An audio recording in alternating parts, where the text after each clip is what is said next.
काले अक्षरों में लिखा जाएगा कि एक ऐसा मुख्यमंत्री भी हुआ। सरकार भुइयां छिलने के लिए बनी है। 1 महीने में पहले तो वीआईपी का नाम उजागर हो, सरकार खाली करे कुर्सी, हम कोर्ट जाएंगे सबूत लेके। सबसे ज्यादा प्रभावित उनके माता पिता, परिवार के लोग उनके हुए हैं।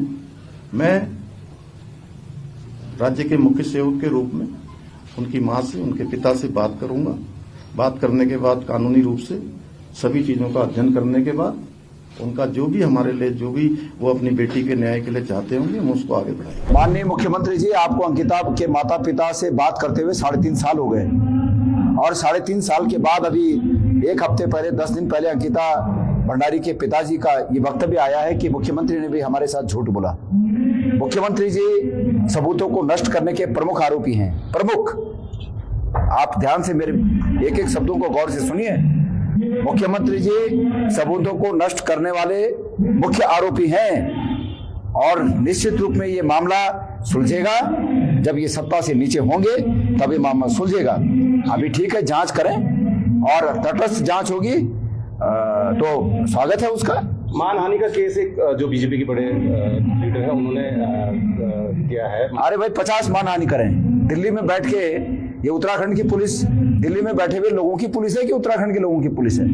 मैं जिन लोगों पर भी उन्होंने जांच की बात की है, मानहानि की बात की है और तमाम पोर्टल और फेसबुक चलाने वालों को धमकाने की बात की है, हम उन लोगों की जिम्मेदारी लेते हैं कि हम उन लोगों का केस लड़ेंगे और उन लोगों को कोई तकलीफ नहीं होगी। आज कितने लोगों पे केस करेंगे? जन जन आंदोलित है, जन जन मुखर है, कितने लोगों पे केस करेंगे? सरकार कानून से और सरकार का रौब जमा कर दबाना चाहती है हमारी आवाज को, लेकिन ये उत्तराखंड की आवाज, पहाड़ की आवाज और हमारी महिला शक्ति की आवाज ये दबने वाली आवाज नहीं है। मुख्यमंत्री जी आज प्रेस कॉन्फ्रेंस की है, उम्मीद लगा रहे थे कि सीबीआई जांच की जो देखिए, मुख्यमंत्री जी आज करें कल करें, सीबीआई जांच करनी पड़ेगी। नहीं तो मुख्यमंत्री जी को इस उत्तराखंड के इतिहास में जब इतिहास लिखा जाएगा, उनका नाम भी काले अक्षरों में लिखा जाएगा कि एक ऐसा मुख्यमंत्री भी हुआ जो अपने प्रदेश की एक बेटी की अस्मिता को बचाने के लिए कमर नहीं कस सका, हिम्मत नहीं दिखा सका और राज्य से पहले अपने प्रदेश की बेटी से पहले अपने नेताओं के हितों को उसने सर्वोपरि रखा। इसलिए काले अक्षरों में रखा जाएगा, इसलिए ये जांच होगी, मुख्यमंत्री को करना पड़ेगा। देखिए, मुजफ्फरनगर कांड की सीबीआई जांच की मांग की गई और उस गवर्नमेंट ने तत्काल एक्सेप्ट किया कि हाँ, मुजफ्फरनगर कांड कैसे हुआ था उसमें सीबीआई। ये सरकार का ईगो है कि इंटेंशन है कि नहीं? देखिए, मेरी बात सुनिए, मुजफ्फरनगर कांड की जांच सीबीआई से हो, ये स्वीकार इसलिए किया गया कि सरकार का उस कांड में उस हद तक क्या योगदान था, ये देखने वाली बात होगी। लेकिन इस कांड में तो सीधे सीधे सरकार का हस्तक्षेप है, सरकार दोषी है। अपराध करने से ज्यादा बढ़कर अपराध के साक्ष्यों को मिटाने वाले दोषी होते हैं। कांग्रेस का अगला कदम क्या है? हमारा अगला कदम, हम 8 तारीख तक इस चरण में इंतजार कर रहे हैं। इसी चरण में सीबीआई की जांच की संस्तुति हो और माननीय न्यायालय, सुप्रीम कोर्ट या हाई कोर्ट के जस्टिस जो सिटिंग हो, उनकी देखरेख में जांच हो, हमारी ये मांग है। और उसके बाद अगर नहीं मानते हैं, अभी तो हमने शुरुआत की है मंडाण लगाने की। हम ऐसी डोर थगुली बजाएंगे कि जो कभी ने नाचा वो भी मंडाण में आके नाचेगा और इस सरकार को झमडाएगा। सर, सीबीआई की रिपोर्ट आप कब चाहते हैं कि कितने महीने में हो? सीबीआई लंबा भी नहीं, हम ना, ये नहीं चलेगा। ये तो टाइम बाउंडेड होगा। टाइम बाउंडेड सीबीआई की जांच हो, 1 महीने में पहले तो वीआईपी का नाम उजागर हो, वीआईपी जो था उसका नाम उजागर हो, उस पर एफआईआर दर्ज हो, फिर सीबीआई उसकी जांच करे और तय कानून के तहत जो सजा होगी वो सजा मिले।